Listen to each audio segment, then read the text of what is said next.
Today, another mining piston air compressor is coming.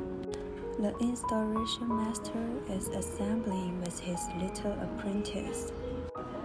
Now assemble the belt to connect the air end and the diesel engine. It is almost installed.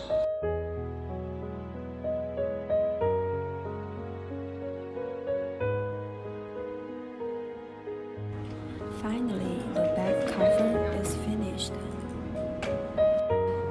Let's take a look at this fully installed machine.